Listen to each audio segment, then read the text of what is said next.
এই রাস্তা খুব ডেঞ্জারাস। এখানে এখানে সহজে চলাচল করা যায় না।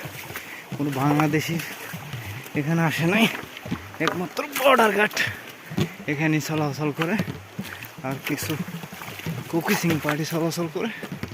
খুবই বিপজ্জনক এলাকা। এই যে দেখেন পাথর আর পাথর, শুধু পাথর না, পিছলা পাথর। পা দেওয়ার সাথে সাথে আপনি জয় বাংলা হয়ে যাবেন পাথরে, কারণ এই পাথরে সূর্যের আলো কখনো এখানে আসে না। এই যে দেখেন সবসময় বৃষ্টি স্নাত রাস্তার মতোই দেখতে, খুবই ঝুঁকিপূর্ণ একটা রাস্তা। এই যে দেখেন, এই যে দেখেন কি পিছলা রাস্তা, কি ভয়ঙ্কর রাস্তা। এখানে খুব কষ্ট। এই যে দেখেন রাস্তার কোনো চিহ্ন নেই, আর বাঁশ আর বাঁশ, লম্বা লম্বা ঘাস। হাজার বছরও বাঁশ কাটলে শেষ হবে না।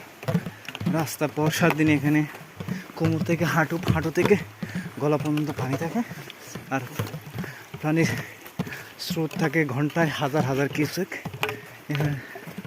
এখানে খুব ঝুঁকিপূর্ণ রাস্তা। আপনাকে এখানে বোট আর হাঁটার সাথে সাথে মুখে মাস্কার জালে সামনে এখন যায় না, নাক মুখ বন্ধ করে দেয়।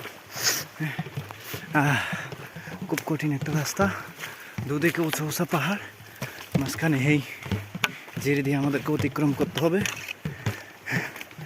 অনেক দীর্ঘ পথ, শত শত মাইল, যে রাস্তা দিয়ে আমাদেরকে যেতে হয় 7 থেকে 5 দিন। আর সাধারণ মানুষের পক্ষে তো কখনো সম্ভব না। আগামী হয়তো 20 থেকে 30 বছর এখানে বাংলাদেশিরা বসতি গড়ে তুলবে।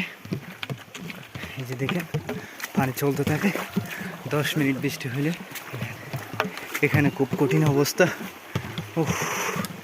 আপনি এখানে পানি ছাড়া কিছুই পাবেন না। এখানে কোনো পশু পাখি, এই যে মাকসা, সামনে মাকসার জাল, নাকে মুখে বন্ধ হয়ে যায়। চারদিকে বাঁশ আর গাছ পরে রাস্তা প্রায় চলাচলের অনুপযোগী। বর্ষাকালে তো আর কঠিন অবস্থা। কালকে রাত্রে বৃষ্টি হওয়ায় রাস্তা আরও অবস্থা খারাপ হয়ে গেছে। বিশাল বিশাল পাথর সামনে পড়ে। এখানে আপনার চলাচল খুব সতর্কভাবে করতে হয়। আপনার কিছুক্ষণ চলার পরে আপনার সর্দি লেগে যাবে, কারণ খুবই ঠান্ডা। ব্রেল ডিসকভারের যে বেয়ার গ্রেল, তার বাপরও সম্ভব না এই রাস্তা দিয়ে চলাচল, কারণ এখানে কোনো ধরনের সাপোর্ট সে পাবে না। হেলি সাপোর্ট, বিমানের সাপোর্ট, মানুষের সাপোর্ট। এই যে দেখছেন কী অবস্থা, দুদিক থেকে বাসার গাছ পরে রাস্তাটা একদম ব্লক করে দিছে। আমাদেরকে হাঁটু থেকে গলা থেকে মাথা পর্যন্ত পানি অতিক্রম করে যেতে হয়। আর আমাদের আছে দৈনন্দিন, বলেন রাস্তাটা কোন দিকে যাব, কীভাবে?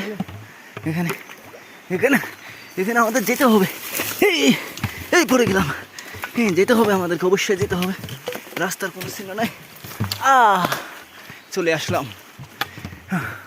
দেখছেন কী অবস্থা, মাকসার জাল হয়তো দেখা যাচ্ছে ক্যামেরায়। আমাদেরকে যেতে হবে, অবশ্যই যেতে হবে, কারণ বিজেপি কখনো পেছনে যায় না। কারণ আমরা না গেলে খারাপ যাবে এখানে। হায় আল্লাহ, একটু আলো দেখা গেছে, একটু হালকা রোদ পাওয়া গেছে। সর্দি লেগে গেছে, খুব সর্দি, কারণ ঠান্ডা, ঠান্ডা। এরকম আবহাওয়া বাংলাদেশে কোথাও পাওয়া যায় না।